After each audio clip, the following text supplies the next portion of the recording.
이제 한국에는 북한에서 이렇게 탈북한 우리 탈북민들이 한 3만 명에서 4만 명 사이가 살고 있다고 그럽니다. 자신들이 태어난 그 땅을 버리고 이제 목숨을 걸고 그 땅을 넘어서 이제 대한민국으로 이렇게 오신 분들이 계시는데 그분들이 이렇게 와서 간증하고 말씀하시는 걸 들어보면 대한민국은 천국이다 그렇게 얘기를 합니다. 그런데 또 우리 대한민국에 살고 있는 많은 청년들은 대한민국을 이렇게 헬조선이다 그렇게 말하는 것도 보게 됩니다. 헬조선이 뭐냐면 대한민국은 경쟁이 너무 심하고 살아가기에 너무 힘든 지옥이다 그렇게 말하고 있습니다. 같은 땅에서 두 발을 딛고 살아가고 또 동일한 언어를 쓰는 민족이고 또 똑같은 상황에 놓여져 있습니다. 오히려 탈북민들은 훨씬 더 어려운 상황에 놓여 있는데 한쪽에서는 그 땅을 살아가는 것을 지옥이다 라고 그렇게 말하고 또 한 분들은 이 땅은 천국이다 그렇게 표현하면서 살고 있다는 겁니다. 탈북민들은 우리가 당연하게 생각하고 있는 것에 대해서 너무 놀랍고 이거 정말 감사한 일이다 라고 하는데 이렇게 대표적으로 몇 가지를 들어보면 대한민국에서는 24시간 전기가 끊어지지 않는데 너무 감사하다. 또 찬물과 더운 물이 아파트 12층, 20층, 30층에 가도 24시간 한 꼭지에서 찬물, 더 뜨거운 물이 나오는데 너무 감사하다. 그렇게 얘기합니다. 그리고 더 감사한 거는 자유가 있어서 내가 아무 데나 가고 싶으면 원하는 대로 갈 수 있어서 감사하고 혹 대한민국의 대통령을 욕하더라도 잡혀가지 않으니까 너무 감사하다. 그렇게 좋은 인권이 있어서 같은 땅에 살면서도 이렇게 너무 틀리다는 겁니다. 저는 오늘 여기 보면 성경에 시험을 당하거든 그렇게 나와져 있는데 시련이라든지 고난이라든지 또는 절망이라든지 우리가 당하고 있는 그러한 상황들을 저는 국가에 내는 세금이다 이렇게 한번 생각을 해보겠습니다. 우리는 대한민국에 살건 미국 땅에 살건 어떻게 해서든지 절세하고 세금을 적게 내고 한 푼이라도 안 내려고 굉장히 노력합니다. 그리고 어떻게 하면 세금 내는 거 있으면 너무 아까워합니다. 20% 내는 분도 계시고 40%까지 내는 분도 계신데 너무 아까워합니다. 근데 한 탈북민이 그 인터뷰 영상에 이렇게 올렸습니다. 자신은 대한민국에 너무 감사하는데 그 이유가 뭐냐면 내가 일이라도 대한민국에 해준 게 없는데 자기가 그 태국이나 그런 공간에서 그쪽에서 탈북을 원한다고 했을 때 같은 민족이라는 그 이유 하나만으로 북한에서 태어났다는 그 이유 하나만으로 공짜로 비행기 태워가지고 대한민국에 들어오고 그 다음에 들어와서 교육 공짜로 다 시켜주고 그 다음에 일당 살 수 있는 생활비 주고 그 다음에 임대 아파트 배정해주고 직장까지도 잡아주려고 굉장히 노력하고 살게 해줬다는 게 자기가 태어나서 대한민국에 하나도 기여한 게 없는데 대한민국이 자기한테 이렇게 많은 것을 기여해줬다고 너무 감사하다는 거예요. 그리고 자기가 살아가면서 알았다는 거예요. 이게 대한민국의 국민들이 있는 세금으로 우리가 이런 혜택을 받았다. 그래서 그분이 이렇게 합니다. 저는 열심히 일합니다. 그래서 세금 열심히 냅니다. 대한민국에 감사합니다. 이렇게 오늘 기록되어져 있습니다. 너희가 여러 가지 시험을 만나거든 온전히 기쁘게 여기라. 여기서 기쁘게 여기라 라는 그 말하고요, 우리가 보통 듣고 있는 말 기뻐하라 하고는 조금 틀리죠. 기뻐하라는 것은 좀 이렇게 감정적으로 뭐가 이렇게 어려움이 오면 그냥 막 이렇게 어린 아이들처럼 내가 기뻐해야 되나 보다, 웃음을 짓고 미소를 짓고 해야 되나 보다, 그런 거가 아니라 기쁘게 여기라는 것은 그렇게 하기에 어려운 상황이지만 이것이 가져올 결과, 곧 우리를 온전케 하고 우리를 세워주고 이것이 결국은 우리를 좋게 만들고 우리 가정을 온전하게 만들 것이라는 것을 믿고 내가 기뻐하는 마음으로 이것을 받아들여야 되겠구나. 내가 의지적으로 그렇게 해야 되겠구나. 이게 사실이구나 라는 것을 우리가 받아들이는 겁니다. 여기서 시험이라는 게 딱 한 가지가 아니라 이렇게 말하잖아요. 여러 가지 시험을 당하거든. 하나 지나면 또 오겠구나.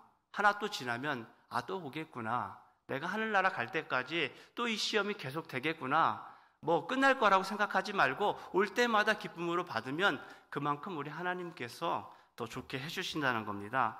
여기서 보면 이분들에게 야고보서가 얘기했습니다. 시험을 만나거든. 제가 보니까 야고보서를 보니까 두 가지 시험이 있습니다. 첫 번째로는 외부적인 시험입니다. 내가 예수를 믿고 거룩하게 살려고 그러니까 세상으로 붙은 시험이 있고요. 두 번째로는 교회 내에서도 시험이 있습니다. 우리가 예수 믿다가 시험 들었다 그런 말 하지 않습니까? 그것처럼 그 야고보서에 보게 되면 계속 얘기합니다. 너네들이 이렇게 하는데 이렇게 해야 된다. 이렇게 왜? 교회 안에서 신앙생활을 하면서 시험이 든다는 겁니다. 이렇게 기록되어 있죠. 야고보서에 보면 너네들이 하나님 말씀은 계속 듣는데 그런데 듣기만 하고 왜 실천하지 않냐? 실천하지 않는 믿음은 죽은 믿음이다. 사람이 시험에 들었습니다. 이 사람들이 말은 열심히 하는데 교회에서 신앙생활 하면서 실천을 안 하는 거예요. 또 그 다음에 야고보서에 보게 되면 이럽니다. 당시 성도들이 모여가지고 사람을 차별해서 대했다는 겁니다. 뭘로 차별했냐? 돈이 많냐? 돈이 적냐? 돈이 많은 사람들은 시험 안 들죠? 돈이 없는 사람들은 그냥 조그만 말에도 상처받고 내가 돈이 없어서 그러나 보다 그러고 찌그러들잖아요. 그래서 세속에서의 기준이 교회에서도 그대로 되어 있으니까 사람들이 상처받았다고 야고보서에 나와져 있습니다. 그리고 또 이렇습니다. 예수님의 계명, 서로 사랑하라, 우리가 서로 감싸주고 가야 된다. 그런 거에는 관심이 없고 내가 구원받고 내가 영생 얻었다라는 것에만 관심을 받고 살았습니다. 굉장히 이기적이었죠. 그래서 사람들이 시험에 들어가져 있었습니다. 그리고 읽어보면 야고보서에 이런 일이 있습니다. 모여서 하나님 찬송하고 돌아서면 서로 간에 비난하고 욕까지 서슴지 않았다라고 야고보서에 그렇게 나와져 있습니다. 시험에 들만하죠. 교회 와서 누가 욕했다. 여러분 마음에 상처받죠? 그런 시험들이 그때 당시 2000년 전의 교회에서도 그대로 이루어졌다는 겁니다. 근데 그런 거에 넘어지지 말라고 야고보 서도가 이렇게 말하고 있습니다. 교회가 세속화되었다. 우리가 그런 말 감록합니다.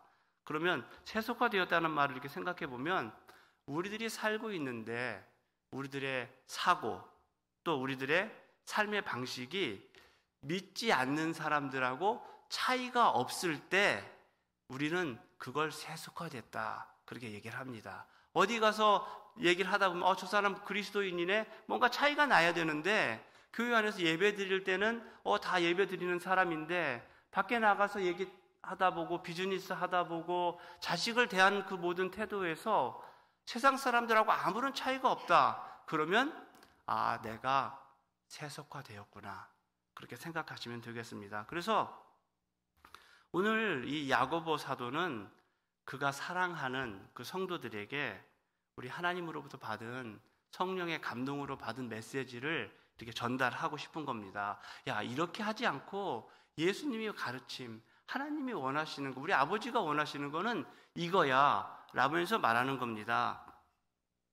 그래서 우리가 살고 있는 모습하고 예수 그리스도가 가르치는 것이 무엇이 다른지 그리고 어떻게 사는 것과 바르게 사는 건지 그거를 얘기하고 싶었습니다. 그래서 첫 번째로 야고보서를 펼치자마자 말씀하는 거가 시험에 대한 겁니다. 뭐냐면 너네들이 어려움을 당하고 그런 일을 당하니까 너네들 그것 때문에 불안해하고 그것 때문에 두려워하고 그것 때문에 도망하고 싶고 너희들이 신앙이나 삶에서 활기를 잃어가고 있다. 믿음이 흔들리고 있지 않냐. 그리고 열매를 맺지 못하고 있지 않냐. 근데 특별히 예수 믿는 기쁨을 잃어가고 있지는 않냐. 예수 믿는 게 얼마나 즐겁고 얼마나 감사하고 얼마나 복된데 너네들 그거 잃어가지고 있지 않냐. 우리 하나님 아버지가 기대하는 거는 우리 연어가 물결을 탁 휩쓸면서 그 강을 거슬러 올라가는 거 원하는데 너네들 겁쟁이처럼 바위 밑에 그냥 꼭 붙어서 꼼짝하고 살지는 않냐. 그래서 그것을 좀 바꾸게 살자. 바르게 살자. 쓸데없는 거 붙잡고 살지 말자. 그래서 하나님의 메시지를 저희들에게 주는 겁니다. 뭐라고요? 변화 좀 해라. 그리고 회복해라. 모든 사람들이 믿건 믿지 않건 고통을 겪고 고난을 겪게 된다. 예수를 믿어도 우리가 신앙생활을 해도 마찬가지다. 오히려 믿기 때문에 세상 사람들이 당하지 않는 어려움을 더 당할 수 있다. 근데 문제는 이러한 어려움을 우리 자신이 해결할 수 없다는 겁니다. 유튜브를 보고 인터넷을 뒤져서 이 일을 어떻게 해결할까? 남편 문제를 어떻게 해결할까? 자식이 속삭이는 문제를 어떻게 해결할까? 이 비즈니스의 어떤 문제를 어떻게 해결할까? 건강의 문제를 어떻게 해결할까? 아무리 찾아봐도 거기에는 정확한 답이 없다는 겁니다. 그래서 우리의 의지랑 상관없이 원하지 않는데 아픔이 와서 우리를 찾아왔을 때 우리는 이렇게 질문을 먼저 하게 됩니다. 돌아보면 이렇습니다. 하나님이 모든 걸 다스리시는데, 그리고 우리를 사랑하시는데 왜 이러한 고통을 나한테 주는 거냐? 왜 주시는 겁니까? 그렇게 우리는 다 속으로 주님께 질문을 합니다. 그랬을 때 이거 첫 번째요. 잘못된 생각들입니다. 잘못된 생각들. 네. 뭐냐면 우리 마음속에 이렇게 마귀가 속삭입니다. 야, 실상 하나님은 너를 사랑하지 않아. 그리고 네가 당하고 있는 이 고통은 네가 범한 죄에 대한 벌이야. 너 지금 하나님 벌 받고 있는 거야. 또 하나님은 이 땅에서 네가 어떻게 사는지 아무 관심이 없어. 이거 그냥 다 지나가는 거야. 그렇게 말하는 것은 마귀가 주는 생각입니다. 네, 우리가 당하고 있는 고난에 대해서 이 야고보 사도는요 다르게 얘기하고 있거든요. 그러면 바른 생각을 말씀해 드리겠습니다. 하나님이 우리에게 고통을 주고 어려움을 줄 때 우리 성경은 이렇게 얘기하고 있죠. 목적이 있다는 겁니다. 좋은 목적이 있기 때문에 하나님이 그거를 우리에게 허락하셨다는 겁니다. 이걸 들어야 됩니다. 네가 지금 어려움을 당하고 있지만 하나님은 너를 계속 사랑한다. 한 번도 너를 미워한 적이 없다. 이 어려움은 너를 더 좋은 길로 만들기 위해서, 너를 더 좋은 사람으로 만들기 위해서 가고 있는 그냥 하나의 코스이다. 그래서 이렇게 말합니다. 제가 다시 한번 읽겠습니다. 내 형제들아, 너희가 여러 가지 시험을 당하거든 온전히 기쁘게 여기라. 이는 너희 믿음의 시련이 인내를 만들어내는 줄 너희가 알미라. 인내를 온전히 이루라.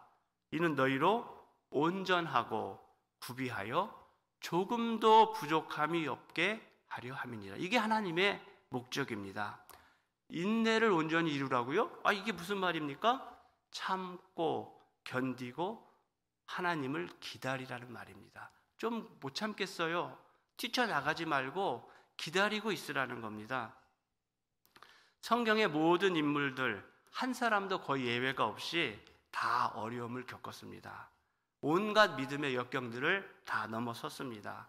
요셉은 형들이 미워해서 자기가 잘못한 게 아닙니다. 형들이 미워해서 노예로 팔려갔고요. 또 그 보디발의 아내가 꼬시는 거 안 돼.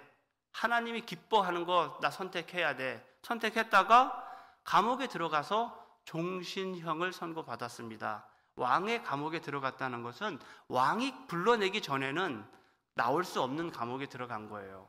근데 왕이 요셉의 이름이나 알겠습니까? 근데 욥은 또 있습니다. 성경의 욥은 하나님과 동행하고 이웃을 사랑하고 정의를 행하면서 살고 있었지만 진짜 마치 하나님께 형벌을 받는 것 같은 그런 형벌 속으로 들어갔습니다.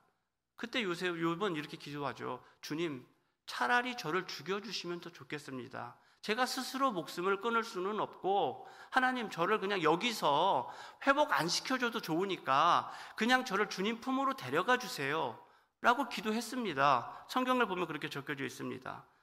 그리고 그 속에서 욥은 이렇게 한 글을 적었습니다.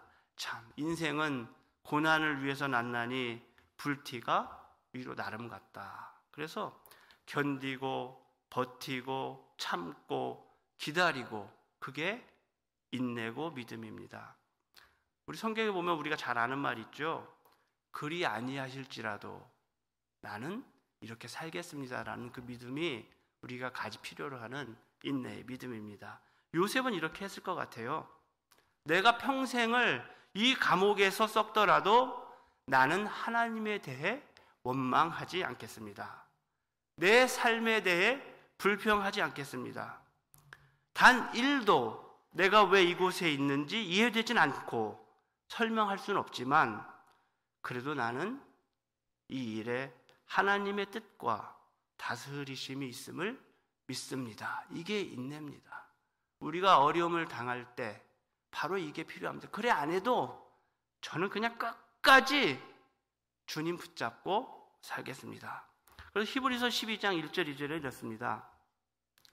이러므로 우리에게 구름같이 둘러싼 허다한 증인들이 있으니 모든 무거운 것과 얽매이기 쉬운 죄를 벗어버리고 인내로써 우리 앞에 당한 경주를 하며 믿음의 주요 또 온전케 하시는 주이신 예수를 바라보자.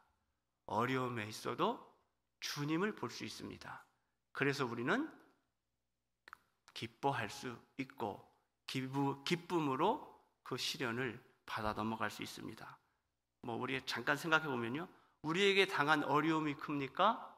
하나님이 크십니까? 하나님이 크십니다. 그리 아니하실지라도 원망하지 않겠습니까? 내 뜻대로 안 돼도 감사할 수 있습니까? 왜요? 내 뜻이 맞습니까? 하나님의 뜻이 맞습니까? 하나님의 뜻이 맞습니다. 이런 상황이 줄리어 닥치더라도 기쁘게 여길 수 있습니까? 있습니다. 예수를 바라볼 수 있기 때문입니다. 우리 힘으로는 할 수 없습니다. 그러나 우리 안에 계신 성령님, 우리를 위해 돌아가신 예수 그리스도 안에서 우리는 할 수 있습니다. 마음과 태도를, 우리가 시험과 어려움을 당하는 그것을 바꿔야 됩니다. 인정하고 받아들여야 됩니다. 아, 하나님의 계획이 있구나.